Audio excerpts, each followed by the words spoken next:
Dear ma'am, I am Sukhjinder writing this mail from Canada in reference to your client Parminder from Australia.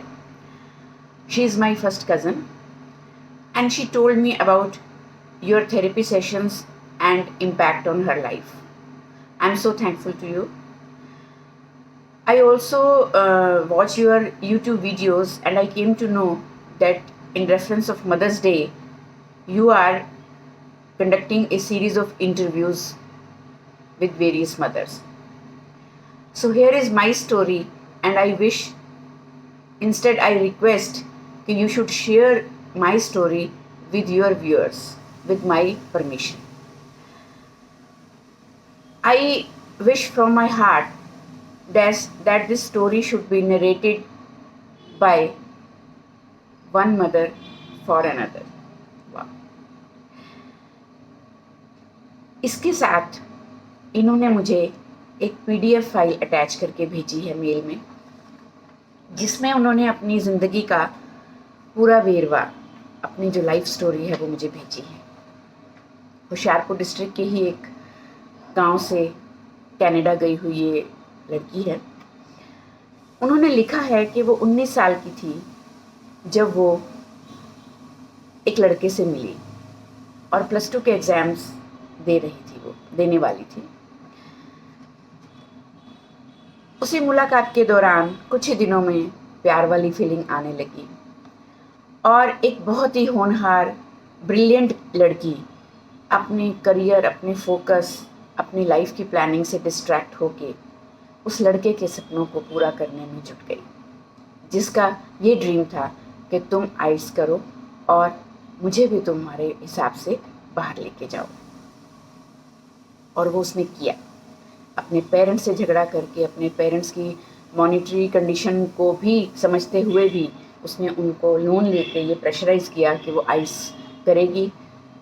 और आइल्स करके उस लड़के को भी उसने आइल्स अपने खर्चे पे करवाई और फिर पहले वो गई और उसके बाद वो लड़का वहाँ पहुँचा। 6 महीने तक सब कुछ अच्छा चलता रहा और लिव इन रिलेशनशिप में ही शी गॉट प्रेग्नेंट।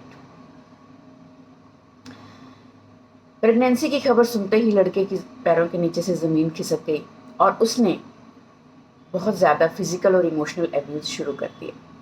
लेकिन जिस दिन डॉक्टर की तरफ से ये कंसेंट आया कि स्कैन की रिपोर्ट से पता चला है कि it's a male, it's a baby boy, then he agreed to get married to her. बच्चे के जन्म के बाद वो जॉब भी करती रही, पढ़ाई भी करती रही, बच्चे को भी संभालती रही और वो सिर्फ़ और सिर्फ उसे फिज़िकल और इमोशनल अब्यूज़ करता रहा। 2 साल के अंदर अंदर वो फिर प्रेग्नेंट हुई। ना चाहते हुए भी इस रिश्ते को निभाती रही, अपने प्यार के सजदे देती रही, लेकिन उसके बिहेवियर में बहुत फ्लक्चुएशंस रही। उस लड़के ने जिस तरह से चाहा उस तरह से उसे इस्तेमाल किया, उसके साथ ट्रीट किया। बहुत लंबी बातचीत उन्होंने लिखी है सुखजिंदर ने, लेकिन सभी बातें ना बताते हुए शॉर्ट में मैं बताना चाहूँगी। बिकॉज़ उन्होंने मेरे से ये रिक्वेस्ट की थी कि एक तो mental health awareness week month आप मना रहे हैं, एक मदर्स डे आप सेलिब्रेट कर रहे हैं, तो इन दोनों को जोड़ के आप मेरी स्टोरी व्यूअर्स तक ज़रूर पहुँचाइए, स्पेशली यंगस्टर्स तक जो आपके आसपास हैं और इस तरह की गलतियों में वो फंस जाते हैं। किस तरह का मेंटल टॉर्चर, फिज़िकल टॉर्चर उस लड़की ने सहा, वो सब उसने लिखा है। सेकेंड टाइम भी उसने एक बेबी बॉय को जन्म दिया और 6 साल तक बच्चों की परवरिश, जॉब, घर की सारी जिम्मेवारी और सो कॉल्ड हस्बैंड और पार्टनर का डोमेस्टिक वायलेंस वो सहती चली गई। और फिर ज़िद बना करने के पर, उसके हस्बैंड के ज़िद करने पर, जबकि वो खुद कुछ इतना कमा नहीं रहा था और कंट्रीब्यूट नहीं कर रहा था, फिर भी उसे एक थर्ड चाइल्ड चाहिए था। Look at this. और जब वो प्रेग्नेंट हुई, ही वॉज वेरी एक्साइटेड, उसकी केयर भी करनी शुरू की। तब तक जब तक ये रिपोर्ट डिक्लेयर नहीं हुई कि she is a girl child. और अगले 6 महीने उसके लिए इतने टॉर्चर भरे थे कि वो अपने 2 बच्चों के साथ बहुत बार आधी रात को घर से बाहर निकाल दी जाती थी। Police call, interference of people around, gurdwaras की हेल्प लेके she tried to manage her life. And when she gave birth to that daughter, the person was not there in the hospital. उसने मुझे लिखा है कि मैम, ये तो मैं यहाँ थी, तो यहाँ का मेडिकल सिस्टम, यहाँ की नर्सेज, यहाँ का जो हेल्थ केयर है वो इतना बाकमाल है कि मुझे फैमिली की कमी महसूस नहीं हुई।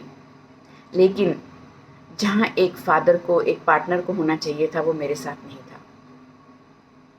मेरी फ्रेंड्स ने मेरे बच्चों को संभाला, मेरे जो कलीग्स थे उन्होंने मेरे को सपोर्ट किया, और फिर बेटी के पैदा होते ही, उसका चेहरा देखते ही उसने डिसाइड कर लिया कि अब वो वापस उस जहन्नुम में उस इंसान के साथ नहीं रहेगी, क्योंकि जिस तरह का बर्ताव उसने बेटी के जन्म से पहले और जन्म होने के बाद किया है, वो नहीं चाहती कि सारा साइकिल उसकी बेटी को भुगतना पड़े।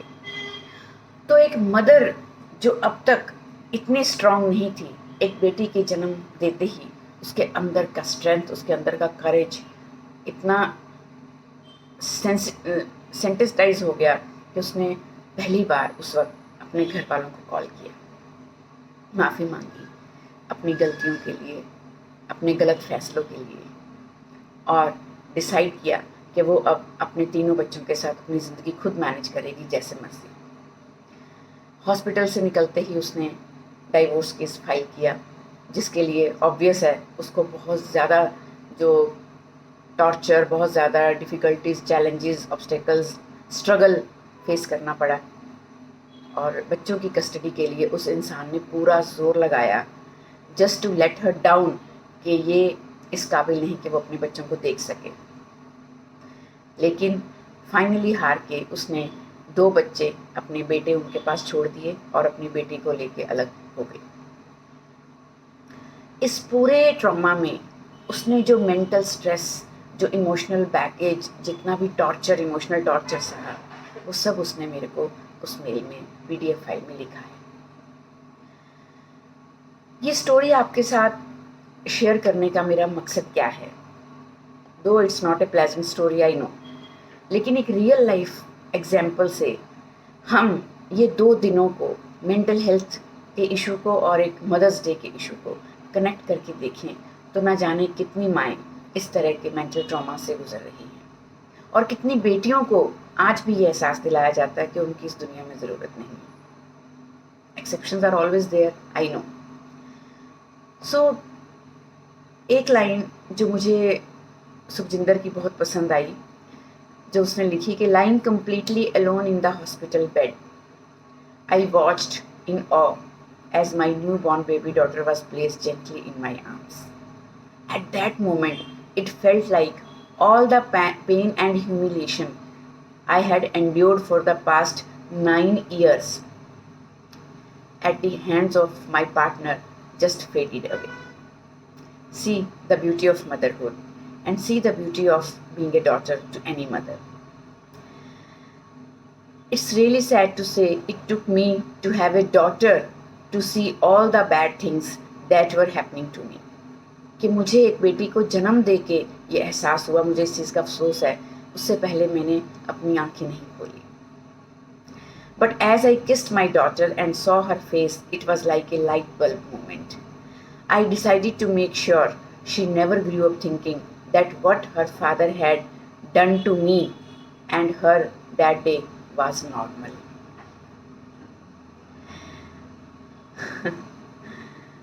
So,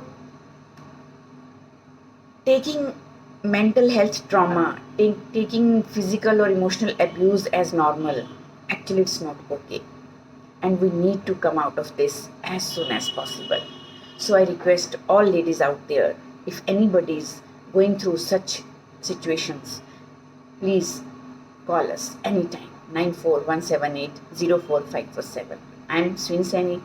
I am a practicing psychologist. I am a certified counselor and parenting coach. लेकिन थ्रू आउट ग्लोब उन सब की दोस्त जिनके पास बात करने को कोई नहीं है, इस पर्सनल ईमेल से और इस हौसले से कि आप मेरा नाम लेकर सीधे सीधे अपने व्यूअर से बात करिए, ताकि मैं चाहती हूँ कि आज जो 19 साल की लड़कियाँ पढ़ रही हैं, आज जो 19 साल की लड़कियाँ अपना फ्रीडम एंजॉय कर रही हैं, वो फ्यूचर में ये गलती ना करें और मैच्योर होने तक, अपने पैरों पे खड़ा होने तक, अपनी स्टडीज़ कंप्लीट होने तक पार्टनरशिप के बारे में ना सोचें। ये खास मैसेज सुखजिंदर ने यंगस्टर्स के लिए छोड़ा है और उनके ज़रिए से मैं आप सबको ये मैसेज पहुंचाने का प्रयास कर रही हूँ। तो आप सब स्वस्थ रहें, व्यस्त रहें, मस्त रहें। Happy mother's day in advance. कल हम मिलेंगे आपसे एक स्पेशलिस्ट गायनिकोलॉजिस्ट के साथ और हम मदर्स की जो सबसे बड़ी दुविधा है, मेनोपॉज, जिसको लेके ना तो उन्हें हस्बैंड समझ पाते हैं ना फैमिली, और कई बार वो खुद भी नहीं समझ पाती उनके साथ क्या हो रहा है, उस मुद्दे पर हम बात करेंगे। तब तक के लिए अलविदा, शुक्रिया।